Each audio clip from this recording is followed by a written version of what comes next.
ओम गणेशाय नमः। भवम भवानी सहितम नमामि। जय सिया राम। ऋषियों ने मूर्तिमान तपस्या करती पार्वती को देखा और बोले, हे शैल कुमारी, यह तप क्यों कर रही हो? पार्वती जी बोली, मैं शिव जी के लिए तप कर रही हूँ, उन्हें पति बनाना चाहती हूँ। ऋषियों ने हंसकर कहा, भला नारद के उपदेश से किसका घर बसा है? उन्होंने दक्ष के पुत्रों को उपदेश दिया था, वे लौटकर घर नहीं आए। चित्रकेतु का घर नारद ने ही चौपट किया था। फिर हिरण्यकशिपु का भी वही हाल हुआ। नारद सभी को अपने समान बनाना चाहते हैं। शिवजी ने सती से विवाह किया था, परंतु बाद में उसे त्याग कर मरवा दिया था। तुम बैकुंठवासी भगवान की उपासना करो, वह सद्गुणों की राशि हैं। पार्वती जी ने कहा कि नारद जी ने जो उपदेश दिया है, अब मैं वह नहीं त्याग सकती। करोड़ों वर्षों में भी वह मिलें, शिवजी मिलें तो उन्हें ही पाऊंगी। मेरा मन शिव में ही रम गया है।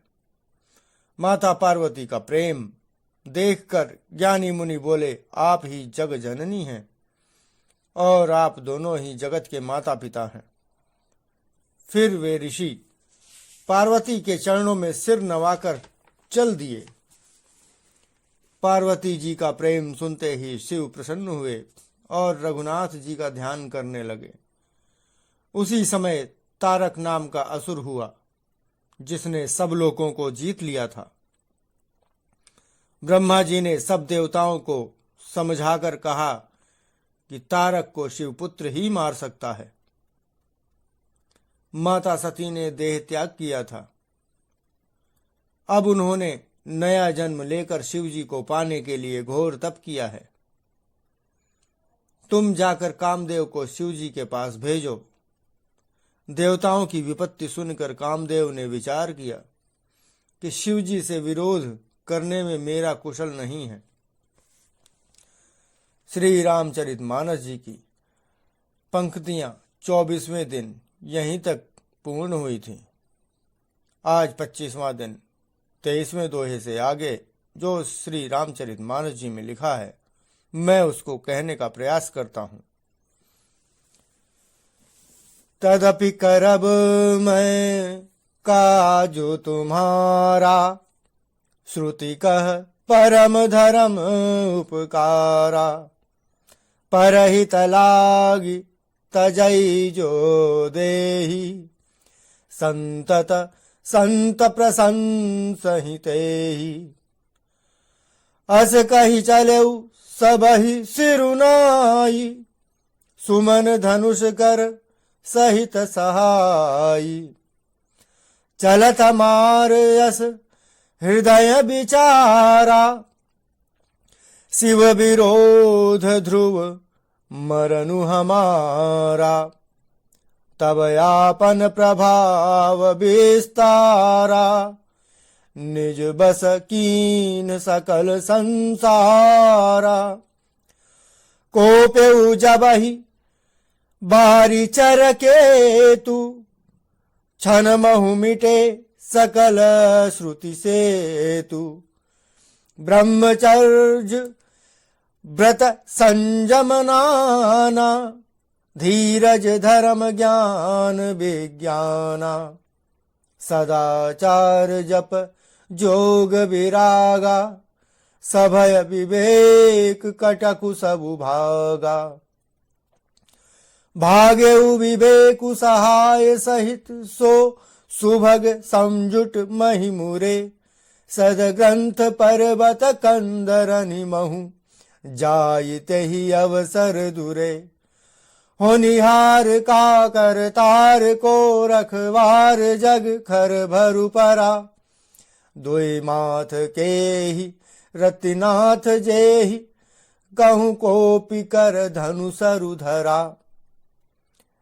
जे सजीव जग अचर चर, नारी पुरुष असनाम। ते निज निज मर जाद तजी, भय सकल बस काम। तथापि मैं तुम्हारा काम तो करूंगा, क्योंकि वेद दूसरों के उपकार को परम धर्म कहते हैं। जो दूसरों के हित के लिए अपने शरीर का त्याग कर देता है, संत सदा उसकी बड़ाई करते हैं। यूं कह और सबको सिर नवाकर कामदेव अपने पुष्प के धनुष को हाथ में लेकर बसंत आदि सहायकों के साथ चला। चलते समय कामदेव ने हृदय में ऐसा विचार किया कि शिव जी के साथ विरोध करने से मेरा मरण निश्चित है। तब अपने प्रभाव को फैलाकर और समस्त संसार को अपने वश में करके वह चला। जिस समय उस मछली के चिन्ह की ध्वजा वाले कामदेव ने कोप किया, उस समय क्षण भर में ही वेदों की सारी मर्यादा मिट गई। ब्रह्मचर्य, नियम, नाना प्रकार के संयम, धीरज, धर्म, ज्ञान, विज्ञान, सदाचार, जप, योग, वैराग्य आदि विवेक की सारी सेना डरकर भाग गई। विवेक अपने सहायकों सहित भाग गया। उसके योद्धा रणभूमि में पीठ दिखा गए। उस समय वे सब सदग्रंथ रूपी पर्वत की कंदराओं में जा छुपे, अर्थात ज्ञान, वैराग्य, संयम, नियम, सदाचार आदि ग्रंथों में ही लिखे रह गए। उनका आचरण छूट गया। सारे जगत में खलबली मच गई और सब कहने लगे, हे विधाता, अब क्या होने वाला है? हमारी रक्षा कौन करेगा? ऐसा दो सिर वाला कौन है जिसके लिए रति के पति कामदेव ने कोप करके हाथ में धनुष बाण उठाया है? जगत में स्त्री पुरुष संज्ञान वाले जितने चर अचर प्राणी थे, वे सब अपनी अपनी मर्यादा छोड़कर काम के वश में हो गए। सबके हृदय मदन अभिलाषा, लता निहारी न वही तरुशाखा। नदी उमगियम बुधि कहूँ धाई, संगम करहि तलाव तलाई। जह यसी जसा जड़न कै बरनी, को कही सकई सचेतन करनी। पशु पक्षी नभ जल थल चारी, भय काम बस समय विसारी। मदन अंध व्याकुल सब लोका, निस दिनु नहीं अवलो कहीं को का। देव दनुज नर नाग किन्नर ब्याला, प्रेत पिशाच भूत बेताला। इनके दसान कहूँ बखानी, सदा काम के चेरे जानी। सिद्ध विरक्त महामुनि जोगी, तेपि काम बस भय वियोगी। भय काम बस जोगी तापस, पावरन की को कहे। देखहि चराचर नारी मय जे, ब्रह्ममय देखत रहे। अबला बिलो कहीं पुरुषमय, जग पुरुष सब अबलामयम। दुई दंड भरी ब्रह्मांड भीतर, काम कृत कौतुक अयम। सबके हृदय में काम की इच्छा हो गई। लताओं बेलों को देखकर वृक्षों की डालियां झुकने लगीं। नदियां उमड़ उमड़ कर समुद्र की ओर दौड़ी और ताल तलैया भी आपस में संगम करने लगे, मिलने जुलने लगे। सब जड़ वृक्ष नदी आदि की यह दशा कही गई। तब चेतन जीवों की करनी कौन कह सकता है? आकाश, जल और पृथ्वी पर विचरने वाले सारे पशु पक्षी अपने संयोग का समय भुलाकर काम के वश हो गए। सब लोग कामांध होकर व्याकुल हो गए। चकवा चकवी रात दिन नहीं देखते। देव, दैत्य, मनुष्य, किन्नर, सर्प, प्रेत, पिशाच, भूत, बेताल, ये तो सदा ही काम के गुलाम हैं। यह समझकर मैंने इनकी दशा का वर्णन नहीं किया। सिद्ध विरक्त महामुनि और महान योगी भी काम के वश होकर योग रहित या स्त्री के विरही हो गए। भय काम बस जोगीस तापस पावरन की को कहे। जब योगीश्वर और तपस्वी भी काम के वश हो गए, तब पामर मनुष्यों की कौन कहे। जो समस्त चराचर जगत को ब्रह्ममय देखते थे, वे अब उसे स्त्रीमय देखने लगे। स्त्रियां सारे संसार को पुरुषमय देखने लगीं और पुरुष उसे स्त्रीमय देखने लगे। 2 घड़ी तक सारे ब्रह्मांड के अंदर कामदेव का रचा हुआ यह कौतुक रहा, तमाशा रहा। किसी ने भी हृदय में धैर्य नहीं धारण किया। कामदेव ने सबके मन हर लिए। श्री रघुनाथ जी ने जिनकी रक्षा की, केवल वे ही उस समय बचे रहे। उभय घरी यस कौतुक भयउ, जय लगी कामु शंभु पहि गयउ। शिव ही बिलोकी ससंख्यउ मारु, भयउ जथाथिति सबु संसारु। भय तुरत सब जीव सुखारे, जिमि मद उतर गए मतवारे। रुद्र ही देखी मदन भय माना, दुराधरस दुर्गम भगवाना। फिरत लाज कछु करि नहीं जाई, मरण उठानी मन रचसी उपाय। प्रगटेसी तुरत रुचिर ऋतु राजा, कुसुमित नवतरु राज विराजा।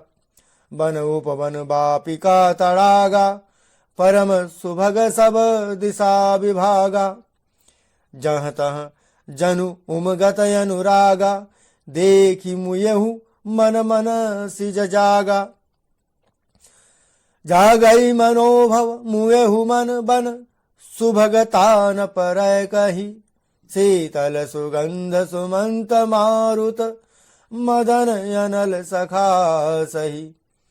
विकसे सरनि बहुकंज गुंजत पुंज मंजुल मधुकरा। कलहंस पिक सुख सरस रव करि, गान नाचहि अपछरा। सकल कला करि कोटि विधि, हारेउ सेन समेत। चली न अचल समाधि शिव, कोपेउ हृदय निकेत। 2 घड़ी तक ऐसा तमाशा हुआ। जब तक कामदेव शिव जी के पास पहुंच गया। शिव जी को देखकर कामदेव डर गया। तब सारा संसार फिर जैसा का तैसा स्थिर हो गया। तुम ही सब जीव वैसे ही सुखी हो गए। तुरंत ही सब जीव वैसे ही सुखी हो गए जैसे मतवाले नशा पिए हुए लोग मद अर्थात नशा उतर जाने पर सुखी होते हैं। जिनको पराजित करना अत्यंत कठिन है और दुर्गम, जिनका पार पाना अत्यंत कठिन है। भगवान संपूर्ण ऐश्वर्य, धर्म, यश, श्री, ज्ञान और वैराग्य रूप 6 ईश्वरीय गुणों से युक्त रुद्र महाभयंकर शिव जी को देखकर कामदेव भयभीत हो गया। लौट जाने में लज्जा मालूम होती है और करते कुछ बनता नहीं। आखिर मन में मरने का निश्चय कर कर उसने उपाय रचा। तुरंत ही सुंदर ऋतुराज बसंत को प्रकट किया। फूले हुए नए नए वृक्षों की कतारें सुशोभित हो गईं। वन, उपवन, बावली, तालाब और सब दिशाओं के विभाग परम सुंदर हो गए। जहां तहां मानो प्रेम उमड़ रहा है, जिसे देखकर मरे मनों में भी कामदेव जाग उठा। मरे हुए मन में भी कामदेव जागने लगा। वन की सुंदरता कहीं नहीं जा सकती। काम रूपी अग्नि का सच्चा मित्र शीतल मंद सुगंधित पवन चलने लगा। सरोवरों में अनेकों कमल खिल गए, जिन पर सुंदर भंवरे समूह सहित गुंजार करने लगे। राजहंस, कोयल और तोते रसीली बोली बोलने लगे और अप्सराएं गा गा कर नाचने लगीं। कामदेव अपनी सेना समेत करोड़ों प्रकार की सब कलाएं उपाय करके हार गया, पर शिव जी की अचल समाधि न डिगी। तब कामदेव क्रोधित हो उठा। देखी रसाल बिटप बर शाखा, तही पर चढ़े मदन मनु राखा। देखी भी रसाल बिटप बर शाखा, तही पर चढ़े मदनु मन माखा। सुमन चाप निज सर संधाने, अतिरिस ताकि श्रवण लगिताने। छाड़े विषम विशिख उर लागे, छूटी समाधि शंभु तब जागे। भयउ ईस मन शोभु विशेषी, नयन उघारी सकल दिशि देखी। सौरभ पल्लव मदनु विलोका, भयउ कोपु कंप्यउ त्रैलोका। तब सिम तीसर नयन उघारा, चितवत कामु भयउ जरिछारा। हाहाकार भयउ जग माही, हाहाकार भयउ जग भारी। डर पे सुर भय असुर सुखारी, समुझि काम सुख सोचहि भोगी। भय अकंटक साधक जोगी, जोगी अकंटक भय पति गति। सुनत रति मूर्छित भई, रोदति बदति बहुभांति करुणा करति। शंकर पहि गई, अति प्रेम करि बिनती विविध। विधि जोरी कर सन्मुख रही, प्रभु आशुतोष कृपाल शिव अबला निरखि बोले सही। अब तै रति तव नाथ कर, होई नामु अनंगु। बिनु बपु व्यापी सबहि पुनि, सुनु निज मिलन प्रसंग। आम के वृक्ष की सब एक सुंदर डाली देखकर मन में क्रोध से भरा हुआ कामदेव उस पर चढ़ गया। उसने पुष्प धनुष पर अपने बाण चढ़ाए और अत्यंत क्रोध से तान कर उसे कान तक खींच लिया। कामदेव ने तीक्ष्ण 5 बाण छोड़े जो शिव जी के हृदय में लगे। तब उनकी समाधि टूट गई और वे जाग गए। ईश्वर शिव जी के मन में बहुत क्षोभ हुआ। उन्होंने आंखें खोलकर सब ओर देखा। तब आम के पत्तों में छिपे हुए कामदेव को देखा तो उन्हें बड़ा क्रोध हुआ, जिससे तीनों लोग कांप उठे। तब शिव जी ने तीसरा नेत्र खोला। उनके देखते ही देखते कामदेव जलकर भस्म हो गया। जगत में बड़ा हाहाकार मच गया। देवता डर गए, दैत्य सुखी हुए। भोगी लोग काम सुख को याद करके चिंता करने लगे और साधक योगी निष्कंटक हो गए। कामदेव की स्त्री रति अपने पति की यह दशा सुनते ही मूर्छित हो गई। रोती चिल्लाती और भांति भांति की करुणा करती हुई वह शिव जी के पास पहुंच गई। अत्यंत प्रेम के साथ अनेकों प्रकार से विनती करके हाथ जोड़कर सामने खड़ी हो गई। शीघ्र प्रसन्न होने वाले कृपालु शिव जी अबला अर्थात असहाय स्त्री को देखकर सुंदर वचन बोले, हे रति, अब से तेरे स्वामी का नाम अनंग होगा। वह बिना ही शरीर के सबको व्यापेगा। अब तू अपने पति से मिलने की बात सुन। श्री रामचरितमानस जी की इन पंक्तियों को मैं आज यहीं विराम देता हूं। इन सब में होने वाली त्रुटियों के लिए, भूल चूकों के लिए भगवान भवानी शंकर जी से, सिया रामचंद्र जी से क्षमा मांगता हूं। जय श्री राम।